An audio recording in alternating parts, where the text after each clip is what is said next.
Hello, good morning mga kailaw. Si ma'am, ating pasahero ngayon mula sa may San Angel, nakasakay sa atin papunta doon sa may Town Dalipe Terminal. Saan ka papunta, ma'am? Saan yung lugar mo? San Remio, Walter San Remio. Walter San Remio. So, malayo ba yung barangay na yan, ma'am? Yung Walter San Remio? Yes sir, malayo.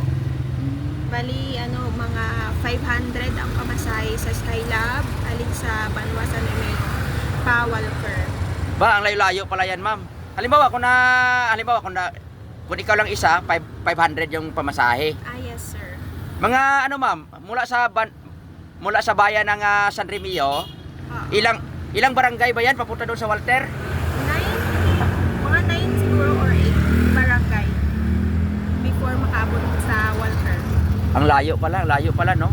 So, ma'am, ano ba yun? May mga ba kayo doon? Yung karsada doon, ano bang pwede makaakyat doon sa inyong barangay na yan, ma'am?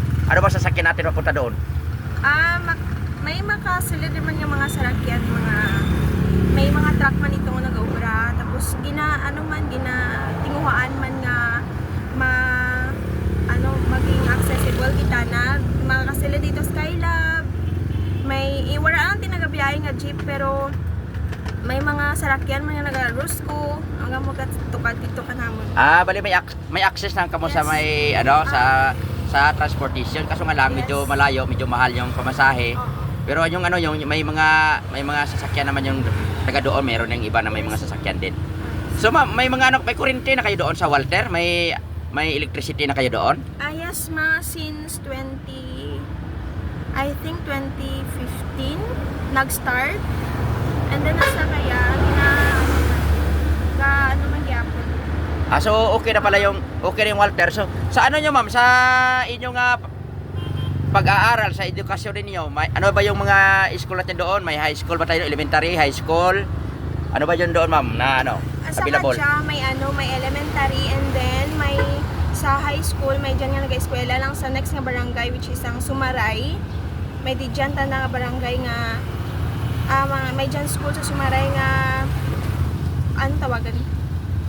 Integrated.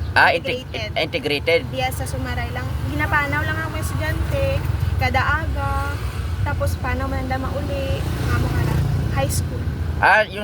Yung high school pwede doon sa Sumaray. Yes. Pero mga ilang kilometro kaya yan ang layo? Ilang oras yung lakarin? Siguro 1.5 or 2 hours nga panaw. So ginapanaw nila mga kailaw, no? Mula sa Walter papunta sa Sumaray. Yes. Para lang makapag-aaral ng high school. Kompleto na ba hanggang grade 12 doon? Di lang ako ba sure sir, kay daw bago lang na mo nag-open ang integrated, mga 2 years. 2 years pa lang yan, bago pa lang yan, ma'am. Yes. So, halimbawa kung mag-ulan doon, hindi ba mahirap doon yung mga sasakyan natin na umakyat? Mahirapan din? Paahon ba yung daan doon? Budlay man sir, kay wala pa ba na bukod tara concrete, ang dalan is lupa lang. So kung mag-uran, ang dalan gaguba kay kang tubig, ginagyan kang tubig.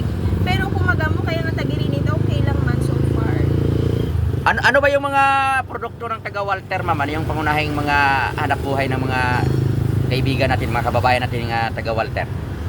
May dyan man nga gapanan ng katumbal, kalabasa, sibuyas. So ano yung mga sagana pala kayo doon sa mga vegetables, So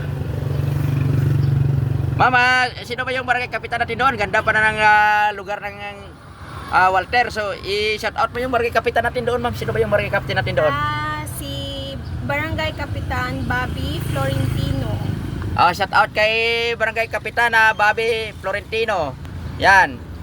Yes, Thank you so much, ma'am. Ano gang pangalan mo, ma'am? Ako si Ella Grace Cabaya.